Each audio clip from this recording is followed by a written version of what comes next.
The collapse of the old world. The sky above America had turned a bruised gray, as though it too had suffered the weight of centuries of negligence. In 2025, the nation that once defined the global order now found itself crumbling under the unbearable pressure of its own failings. Environmental disasters ravaged the landscape.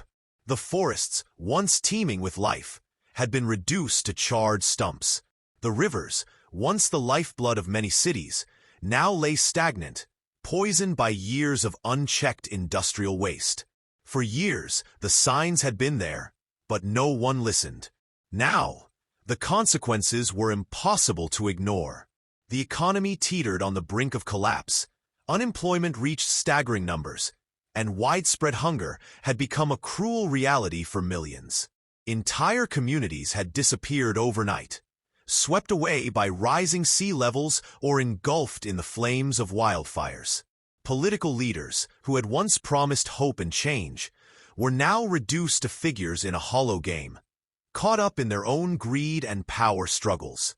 Amid the chaos, a few remained determined to survive and rebuild. Among them was Elena Martinez, a once celebrated environmental scientist who now found herself in hiding, away from the media circus that had long turned her warnings into soundbites. Her colleagues had either retreated into the shadows or sold their voices to the highest bidder. But Elena couldn't abandon her mission. She had spent years researching alternative energy solutions, only to be shut down by corporate interests that controlled the fate of the nation. Now, with no one to turn to but the forgotten people, she was determined to act, before it was too late.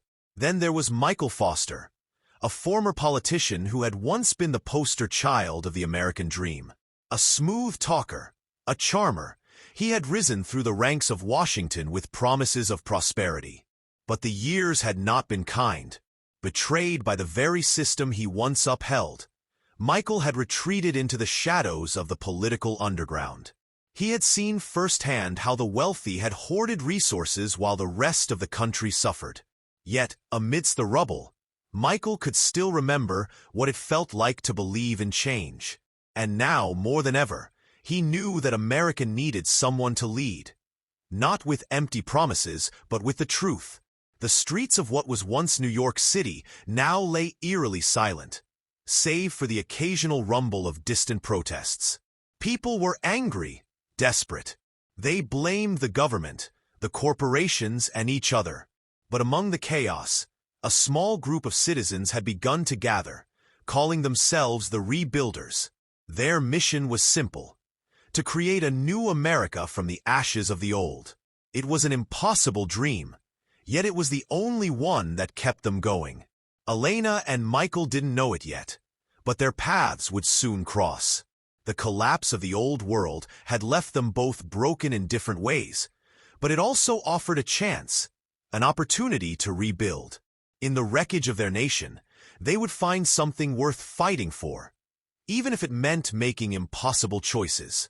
The future was uncertain, but one thing was clear: the fight for America's survival was only just beginning. The rise of the new leaders. The broken streets of America's cities became the breeding ground for something new.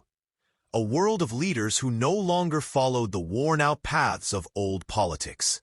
As the country disintegrated, power shifted from the hands of the corrupt elite to those who were willing to fight for change. Among them were Elena Martinez and Michael Foster, two figures rising from the ashes of a crumbling empire. Elena had spent years in the shadows of research labs and environmental policy discussions, too often sidelined by those who refused to act. But now, with the devastation unfolding around her, the truth she had once tried to preach was no longer ignored. People listened, desperate for solutions. The very industries that had once dismissed her as a radical now saw in her a symbol of the future.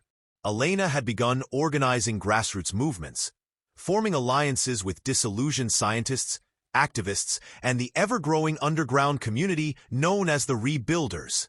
They were a fractured collective of individuals with a shared vision: to overhaul the nation's infrastructure and return it to balance with nature.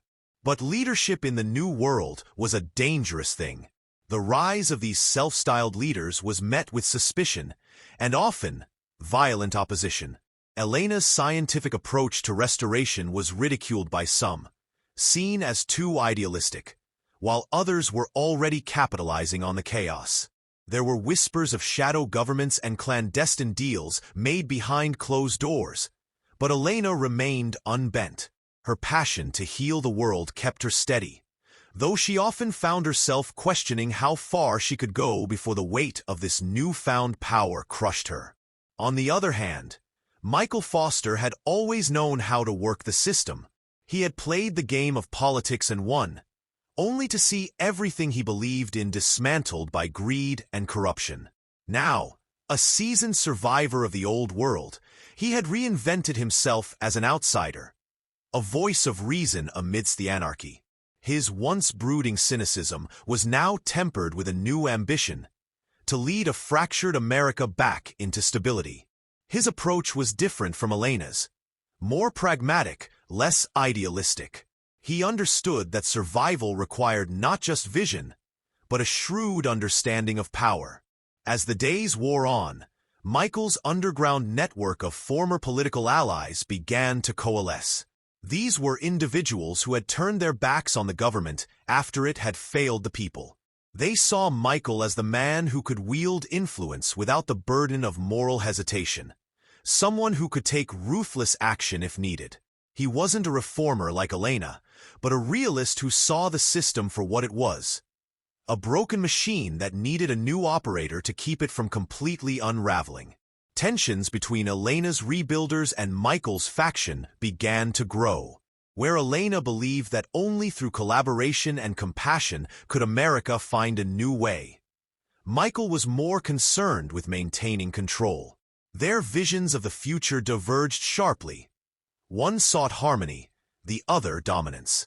It was only a matter of time before their paths crossed in the streets of a crumbling nation. But for now, they remained unaware of how much their fates were already entwined. The struggle to rebuild America would not be fought solely on ideals or ambitions. It would be a battle for who could reshape the future. And both knew that this fight was only just beginning. The transformation of society. By the summer of 2026, the ruins of America were starting to show signs of a new, unsettling order. Where once there had been sprawling cities, now only skeletal frameworks of steel and glass remained. The land itself, once a symbol of progress, had become a battleground for resources, ideals, and power. As Michael Foster's coalition began to rise in prominence, so too did the movement led by Elena Martinez. The rebuilders had gained ground, but their vision for a harmonious society was increasingly challenged. In the heart of what used to be Los Angeles, Elena stood before a newly formed council of activists, engineers, and teachers, watching as her colleagues argued over the future of education. There were those who still clung to traditional methods, teaching from old books, following old curricula. But Elena knew that such nostalgia was a luxury they could no longer afford. The new world demanded new minds, ones shaped by necessity and creativity. The debate raged on, but Elena's thoughts drifted. She had spent so long focusing on the science of restoration, on fixing the Earth's wounds. But now she realized that rebuilding America would require more than just sustainable energy. It would require a complete overhaul of its culture, its very foundation.